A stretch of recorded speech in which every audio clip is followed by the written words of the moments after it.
for me, it's home. Like, I come here and this is where I feel like I belong. And that it is like a beacon of light for in a dark spot for creative types to find us. Like somehow they'll find us in person or online or whatever. But it really is just like a haven for creativity. My name is Phil Harold. I book the shows and promote the shows and make the flyers for the shows. I am Steve Harold, and I'm technically the owner or financier, bookkeeper, kind of wear lots of hats down there, help out when I can, when I'm around, like running sound and doing things. But I'm mainly behind the scenes guy, do a lot of the paperwork and the bookkeeping and all that happy fun stuff. Hi, I'm Sam Evergreen. I work the door at the Green Beacon Gallery most nights, and I volunteer. I'm all hands on deck. And that's what I do. There just wasn't anything like this in Greensburg, and we really felt like it was something that was needed. The seed of the idea came from wanting to do shows for bands because there's nowhere else really in town to play if you're a band unless you're selling out the Palace Theater or stuffed in the corner of some bar in town. And especially if you're under 21, there's no options at all for the most part. So we just wanted to have a place for that to be able to happen, and therefore bands, form and play and go do other things. Like if you don't have a grassroots, ground level place to get those things started, then you don't really see a lot of that culture coming up and existing at all. So at the gallery side, like we knew we were gonna have a lot of local art on the walls and stuff, but we didn't know it was gonna take over to this extent that it has. We've got over 500 pieces and over, I think, 200 artists now that we've got on display.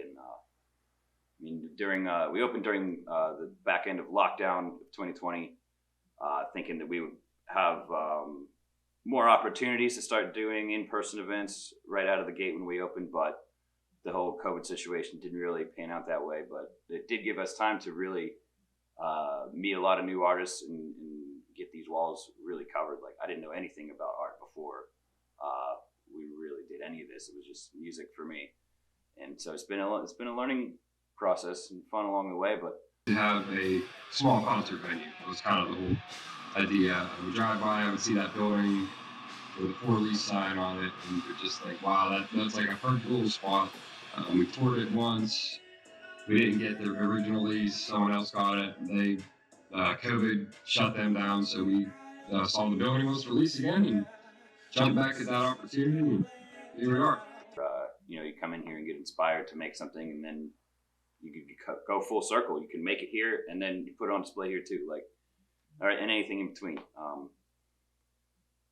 It's again without a house to put all of your creations in, and get them out of the basement and get them in front of people. Like, that'll just be it. Your stuff sits in the basement and never gets seen or heard by anybody.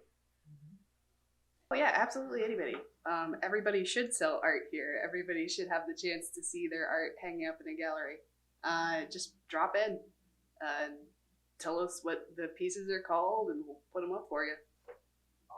I booked my first show at 17, and boogied forth from there with just random other show bookings. And eventually the thought was, what if we had our own venue to do this? At the time it was in Greensburg. I was going to high school in town here, and would just come downtown after school every day with my best friend, and we'd be looking in the windows of all the businesses that had a for rent sign in it, and just be like, yeah, we can do shows in there. That's big enough. Like, so it's kind of been a long time coming.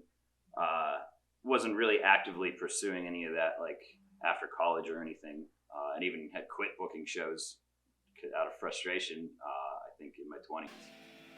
And then when I moved back to Greensburg in 2018, just got with my brother, and we really hammered out a new business plan. We had a lot of help from Ashley Courts at Black Forge. So we got our plan together, and we made it happen once this building was up for rent again. There's nothing like this in town for sure. And without it, like you'll be choking off a lot of your creative in flow of your culture of your town if you don't have something that's. And to me, it really feels like a community service thing. Like we're doing things to help local artists, local bands. I'm hoping for the future of the gallery to consist of us getting like a bigger indoor space for shows. And so just like really shake the walls up and, put some new things up, take some things down. That's my favorite. Those are my favorite work days.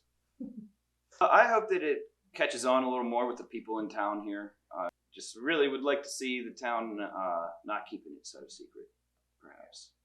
My favorite things about the gallery is when a band comes and I'm at a show and like I've never heard of a band, or it's a young local kids or something that come in and just like blow me off my feet with talent. I guess just the fact that this is a place for everybody.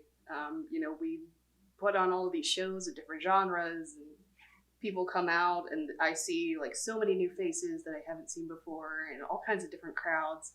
And the same thing with artists. You get so many different people from all kinds of walks of life who come in and bring their stuff, and it's so interesting just to, I don't know, see all the cool people that live here, all the cool people that we have right here. So I think that's my favorite. It's just getting to know Greensburg.